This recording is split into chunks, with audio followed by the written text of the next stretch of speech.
수많은 승객들이 줄을 서 있는 가운데 그중 한 명이 유난히 눈에 띕니다. 완벽하게 재단된 네이비 수트, 고급 가방, 차분한 미소까지. 그는 자신감 넘치는 걸음으로 심사대를 향해 다가오고 있습니다. 한국 여권을 손에 든 그의 모습은 마치 교과서에서 막 튀어나온 듯 완벽하기만 한데요. 하지만 심사관의 시선은 여권과 남성을 오가며 점점 날카로워지고 심사대 주변의 공기는 서서히 긴장감으로 가득 찹니다. 한국 여권이라면 믿을만하지 않나? 라는 생각이 들 법도 하지만 오늘은 평소와는 다른 듯합니다. 심사관은 여권 속 숨겨진 작은 허점을 포착했고 그 완벽했던 남성의 침착한 미소 뒤엔 어두운 그림자가 깃들어 있었습니다.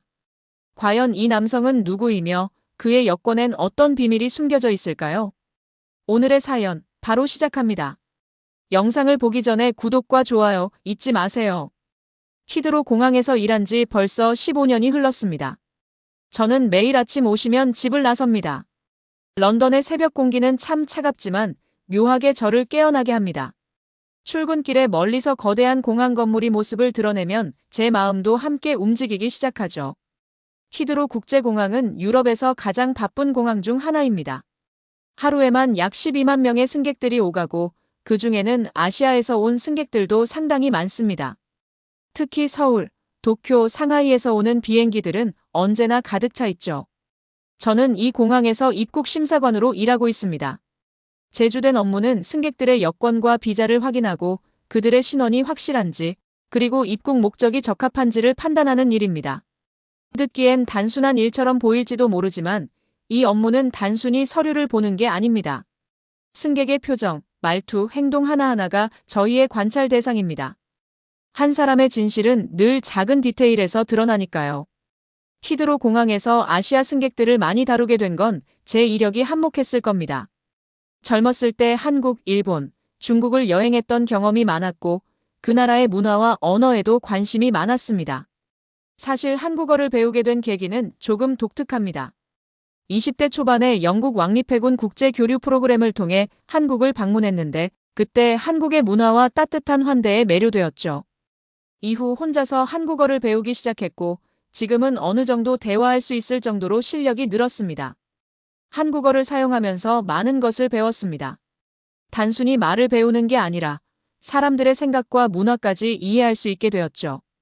이런 경험 덕분에 저는 한국 승객들과 대화를 나눌 때 더 자연스럽게 그들의 의도를 파악할 수 있습니다.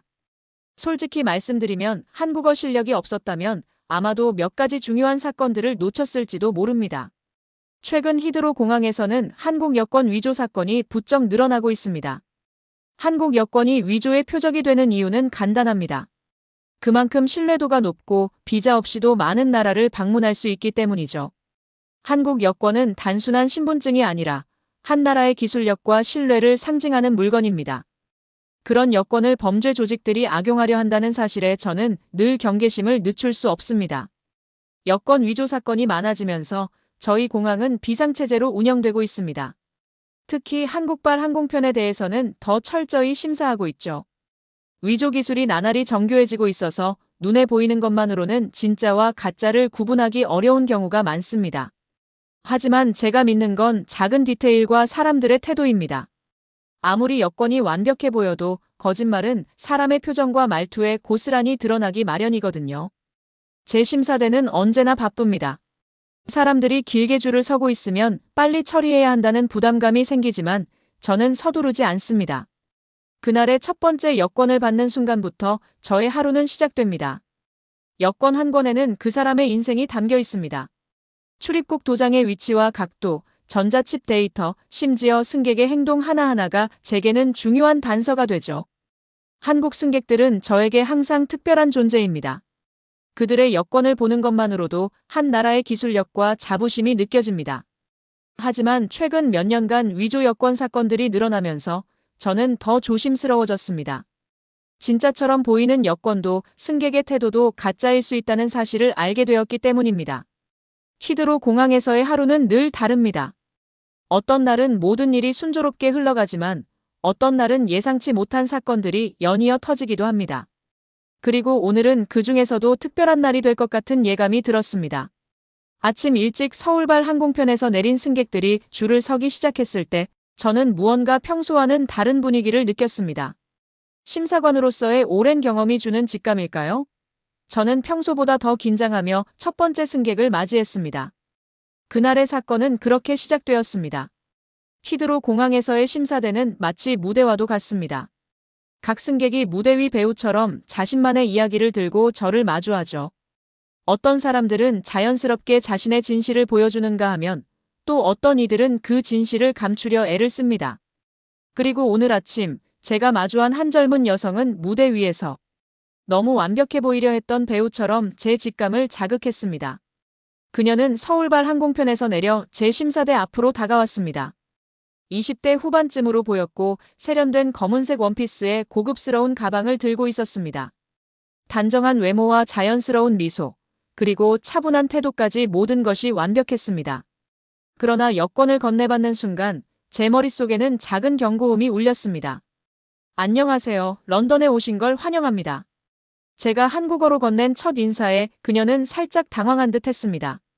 그러고는 영어로 답을 돌려왔죠. 아, 네. 감사합니다. 평범하게 들릴 수 있겠지만 저는 즉각 의문을 품었습니다.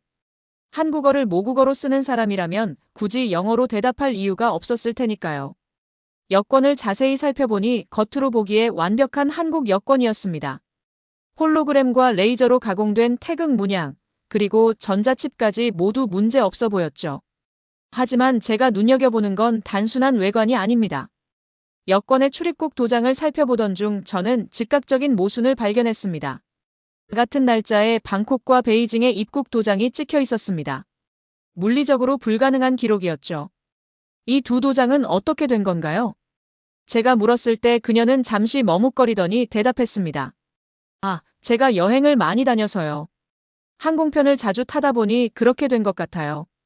이상한 답변이었습니다. 여행이 잦다 해도 하루 안에 방콕과 베이징을 모두 방문하는 건 불가능합니다. 거주지가 어디신가요? 서울 근처요. 서울 근처라는 답변도 이상했습니다. 대부분의 한국인들은 구체적으로 동네나 지역구 이름을 말하죠. 하지만 그녀는 마치 서울을 가본 적이 없는 사람처럼 말을 애매하게 돌렸습니다. 저는 차분히 질문을 이어갔습니다. 최근에 명동에 다녀오셨다고 했는데 그곳에서 무엇을 하셨나요? 쇼핑을 좀 했어요. 하지만 여권 기록에는 최근 몇 달간 한국 입국 기록이 없었습니다. 그녀의 대답은 점점 더 엉성해졌고 저는 그녀가 지금 진실을 감추고 있다고 확신하기 시작했습니다. 전자칩을 스캔하자 모니터에 빨간색 경고 메시지가 떴습니다. 데이터 불일치. 여권에 기재된 정보와 칩 속 데이터가 서로 일치하지 않았습니다. 이런 경우는 위조 여권에서 종종 발생하는데 이건 단순한 기술적 오류로 보기엔 너무 명확했습니다. 그녀는 점점 더 초조해 보였고 손이 미세하게 떨리기 시작했습니다. 저는 마지막으로 간단한 질문을 던졌습니다. 설날에 가족들과 주로 무엇을 하시나요? 이 질문은 평범해 보이지만 사실 한국 문화에 깊이 뿌리를 둔 질문입니다. 대부분의 한국인이라면 설날에 가족들과 떡국을 먹거나 차례를 지내는 것을 떠올릴 겁니다. 하지만 그녀는 머뭇거리더니 이렇게 대답했습니다. 친구들과 초콜릿을 사러 간 적 있어요. 그 순간 제 확신은 100%로 바뀌었습니다. 이 사람은 한국인이 아니었습니다. 아무리 개인마다 설날을 보내는 방식이 다르다고 해도 초콜릿이라는 대답은 너무나 비정상적이었습니다. 그녀의 여권이 진짜일 가능성은 완전히 사라졌습니다. 잠시 기다려주세요. 추가 확인이 필요합니다. 저는 조용히 비상 버튼을 눌렀습니다. 몇 초 만에 보안 요원들이 제 심사대 근처에 배치되었습니다. 그녀는 자신이 조사실로 향해야 한다는 말을 들었을 때 얼굴이 하얗게 질렸습니다. 그러나 더 이상 항의하지 않고 순순히 따랐습니다. 조사실에서 밝혀진 사실은 충격적이었습니다. 그녀의 여권은 실제 한국 여권의 데이터를 도용해 만들어진 정교한 위조품이었습니다. 범죄 조직이 한국 여권의 높은 신뢰도를 악용해 만든 위조 여권으로 전자칩의 데이터까지 조작하려 했지만 결국 완벽히 복제하지 못했던 겁니다. 이 사건은 단순한 위조 여권, 적발을 넘어 국제적 범죄 조직이 얼마나 정교하게 움직이고 있는지를 보여주는 사례였습니다. 그날 그녀가 들고 온 가짜 여권은 사실 앞으로 다가올 더 큰 문제의 서막에 불과했을지도 모릅니다. 이렇게 저는 첫 번째 사건을 마무리했습니다. 하지만 제 일상에서의 긴장은 결코 끝나지 않았습니다. 그날 오후 또 다른 승객이 제 심사대를 찾아왔고 이번에는 더 심각한 문제가 기다리고 있었습니다. 그날 오후 첫 번째 사건의 여운이 채 가시기도 전에 또 다른 승객이 제 심사대로 다가왔습니다. 이번에는 중년 남성이었습니다. 그는 40대 중반쯤으로 보였고 단정한 검은색 정장에 은은한 광택의 가죽 가방을 들고 있었습니다. 흔히들 말하는 비즈니스맨의 전형적인 모습이었죠. 하지만 심사관으로서의 제 경험은 때때로 첫인상의 겉모습을 신뢰하지 말라고 경고합니다. 그의 움직임은 어딘가 부자연스러웠고 그가 제 앞에 서는 순간 묘한 어색함이 감돌기 시작했습니다. 안녕하세요. 여권을 보여주시겠습니까? 제가 말을 건넸을 때 그는 미소를 지으며 여권을 내밀었습니다. 한눈에 보기에도 새 것처럼 보이는 여권이었습니다. 제가 여권을 넘기며 첫 페이지를 확인하는 동안 그는 여유로운 태도로 제 얼굴을 바라보고 있었습니다. 마치 긴장감이라고는 전혀 느껴지지 않는 것처럼 보였죠. 한국어로 진행해도 괜찮으신가요? 그는 어깨를 으쓱하며 영어로 답했습니다. 영어로 해주시면 편할 것 같아요. 그의 영어 발음은 어딘가 어색했습니다. 한국어를 모국어로 사용하는 사람들의 영어 발음과도 달랐고 유창하다고 보기엔 부족한 면이 있었습니다. 하지만 그 순간만으로는 확실한 단서를 잡을 수 없었습니다. 여권을 한 장씩 넘기면서 저는 이상한 점을 발견했습니다. 여권은 불과 한 달 전에 발급된 새 여권이었지만 출입국 도장으로 거의 가득 차 있었습니다. 홍콩, 마카오, 싱가포르, 태국 등 약 10개국을 방문한 기록이었죠. 정말 바쁜 한 달을 보내셨네요. 제가 여권을 보며 말을 건네자 그는 약간 멈칫하더니 웃으며 대답했습니다. 네, 비즈니스 때문에요. 출장 일정이 아주 빡빡했죠. 하지만 저는 그의 대답에 믿음이 가지 않았습니다. 한 달 만에 그렇게 많은 국가를 방문하는 것은 물리적으로도 어렵기 때문입니다. 비행기만 타도 시간이 모자랄 일정이었죠. 그의 여권 도장을 자세히 살펴보던 중 또 다른 이상한 점을 발견했습니다. 도장들의 위치와 각도가 너무나 일정했습니다. 마치 자로 잰 듯 똑같은 간격으로 찍혀 있었죠. 이것은 제 15년 경력에서도 처음 보는 일이었습니다. 한국에서는 주로 어떤 음식을 좋아하시나요? 이번엔 한국어로 질문을 던졌습니다. 그는 잠시 당황한 기색을 보이더니 대답했습니다. 불고기를 좋아합니다. 평범한 대답이었지만 그 순간 그의 시선이 제 뒤쪽 출구로 향하는 것을 놓치지 않았습니다. 뭔가를 계산하려는 듯한 눈빛이었죠. 마지막으로 제가 던진 질문은 설날과 관련된 것이었습니다. 설날에는 주로 어떻게 보내시나요?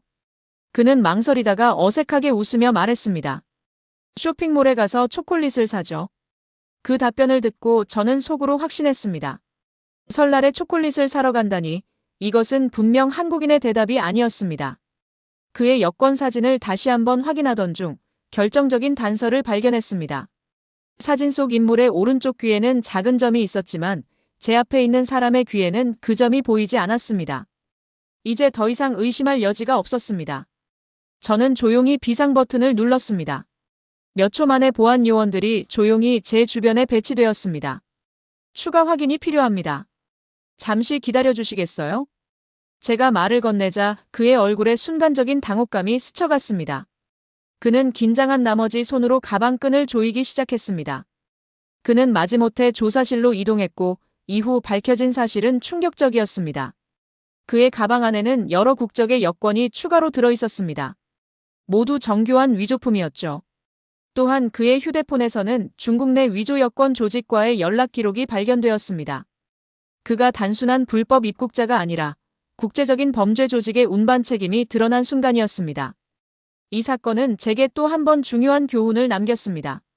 단순히 서류만으로 사람을 판단할 수 없다는 것, 그리고 사람의 말과 행동 속에 숨겨진 진실은 반드시 드러난다는 것이죠. 하지만 이 사건은 그날 벌어질 더 큰 사건의 서막에 불과했습니다. 오후가 깊어갈수록 제 심사대는 다시금 분주해졌고 또 다른 승객이 제 앞에 다가왔습니다. 이번에는 훨씬 더 치밀하고 완벽한 상대가 저를 기다리고 있었습니다. 오후의 분주함이 절정에 다다랐을 무렵 한 남성이 제 심사대로 다가왔습니다. 그는 히드로 공항에서 쉽게 볼 수 없는 사람처럼 보였습니다. 완벽하게 재단된 네이비 수트와 은은한 광택이 도는 몽블랑 가방, 깔끔하게 빗어넘긴 머리까지. 그의 태도는 여유롭고 침착했으며 어떤 긴장감도 찾아볼 수 없었습니다. 그는 자신감에 차 있었습니다. 여권을 건네받는 순간 제 손에 느껴지는 촉감부터 남달랐습니다. 최신형 한국 여권의 그 독특한 감촉이었죠. 빛에 따라 미묘하게 변하는 홀로그램 패턴, 극세사 레이저로 새겨진 태극 문양. 어디 하나 흠잡을 데 없는 완벽한 물건이었습니다. 안녕하세요. 런던에 오신 걸 환영합니다. 제가 한국어로 인사하자 그는 한치의 망설임도 없이 유창한 한국어로 답했습니다. 안녕하세요. 업무차 방문했습니다. 그의 억양은 서울 강남 출신이라 해도 믿을 정도로 세련되고 자연스러웠습니다. 여권의 첫 페이지를 넘기며 저는 차분히 출입국 도장을 확인했습니다. 모든 것이 교과서처럼 완벽했습니다. 출입국 도장의 위치와 각도, 전자칩 데이터, 심지어 그의 태도까지 흠잡을 데가 없었죠. 그러나 심사관으로서의 직감은 완벽함 속에서 더 큰 의심을 품게 합니다. 너무나 완벽한 것은 오히려 비현실적이니까요. 여권 발급번호를 확인하던 순간 저는 작게 숨을 들이마셨습니다. 여권은 2024년에 발급된 P- 시리즈였지만 번호 체계는 2023년형 M- 시리즈와 일치했습니다. 이 차이는 대부분의 사람들이 절대 알아차리지 못할 아주 작은 디테일이었습니다. 저조차도 지난달 본부에서 특별 교육을 받지 않았다면 이 문제를 발견하지 못했을 겁니다. 이 번호 체계는 한국 정부가 최근 도입한 새로운 보안 시스템으로 언론에도 공개되지 않은 기밀 사항이었습니다. 여권의 모든 보안 요소가 거의 완벽했지만 이 작은 번호 체계의 차이는 이 여권이 위조품임을 명확히 보여주는 증거였습니다. 업무차 오셨다고 하셨죠? 주로 어떤 일을 하시나요? 저는 무역 관련 일을 하고 있습니다. 주로 런던과 아시아를 오가며 거래를 합니다. 그는 차분하게 답했지만 그의 손가락이 가방끈을 살짝 조이는 것을 놓치지 않았습니다. 긴장감을 억누르려는 작은 움직임이었죠. 저는 그에게 시간을 벌기 위해 시스템 오류를 언급하며 여권 데이터를 다시 확인하는 척했습니다. 잠시만 기다려주세요. 시스템에 약간의 문제가 있는 것 같습니다. 그는 여전히 침착한 표정을 유지했지만 미세하게 떨리는 손가락이 그의 감정을 대변하고 있었습니다. 제가 여권 발급 번호를 다시 확인하는 동안 오른쪽 모니터에는 특수조사팀과의 비밀 채팅창이 떠 있었습니다. 최고 등급 위조 여권 의심. P- 시리즈 보안 코드 유출 가능성 있음. 메시지를 보내자 즉각적인 응답이 왔습니다. 확인됨. 대상은 아시아권 위조 여권 조직 고위 관리자로 추정. 현장 진입 준비 완료. 저는 여유로운 척하며 모니터를 조작하는 한편 왼손은 비상 버튼 위에 얹어져 있었습니다. 그의 침착한 표정 뒤로 아주 작은 균열이 보이기 시작했습니다. 마지막으로 저는 그에게 한국어로 질문을 던졌습니다. 한국에서 좋아하시는 지역이 어디인가요? 강남 쪽을 자주 다니죠. 요즘 트렌디한 카페들이 많이 생기더라고요. 그의 답변은 너무나 자연스러웠지만 바로 그 자연스러움이 저를 더욱 확신하게 만들었습니다. 특수조사팀이 준비를 마쳤다는 신호가 오자 저는 조용히 비상 버튼을 눌렀습니다. 제 심사대 주변으로 요원들이 나타나기 시작했고 그의 양옆을 조용히 둘러쌌습니다. 추가 확인이 필요할 것 같습니다. 조사실로 안내해드리겠습니다. 제가 말을 마치자마자 그의 완벽했던 표정이 미세하게 흔들렸습니다. 하지만 그는 끝까지 침착한 태도를 유지하며 말했습니다. 무슨 문제가 있는 건가요?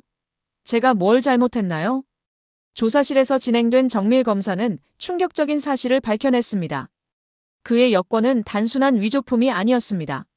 나노 단위로 설계된 특수 잉크, 맞춤 제작된 보안칩, 그리고 새로운 P- 시리즈 보안 요소까지 모두 반영된 최첨단 위조 여권이었죠. FBI 분석팀조차 이 정도 수준의 위조 기술은 처음이라고 했습니다. 하지만 그들이 놓친 단 하나의 디테일이 바로 번호 체계였습니다. 한국의 새 보안 시스템이 이 위조 여권의 마지막 허점을 드러낸 셈이었죠. 더 충격적인 것은 그의 신분이었습니다. 그는 단순한 위조 여권 소지자가 아니라 국제적 위조 조직의 품질 관리자로 밝혀졌습니다. 그가 소지한 USB에는 수백 개의 위조 여권 템플릿과 개인정보 데이터베이스가 저장되어 있었습니다. 그의 체포는 단순한 사건이 아니었습니다. 이는 국제범죄 조직의 운영 방식과 그들이 한국 여권의 신뢰를 얼마나 악용하고 있었는지를 보여주는 중요한 단서였습니다. 그날 그의 체포는 제게 중요한 교훈을 남겼습니다. 가장 완벽해 보이는 것이 가장 큰 허점을 숨기고 있을 수 있다는 것. 그리고 진실은 언제나 디테일 속에 숨어 있다는 것 말이죠. 히드로 공항은 그날도 분주했습니다. 하지만 저는 조용히 제자리를 지키며 다음 승객을 기다렸습니다. 이 작은 심사대에서 저는 매일 국가 간의 신뢰를 지키는 최전선에 서 있다는 사실을 잊지 않았습니다. 이번 사연은 여기까지입니다. 감사합니다.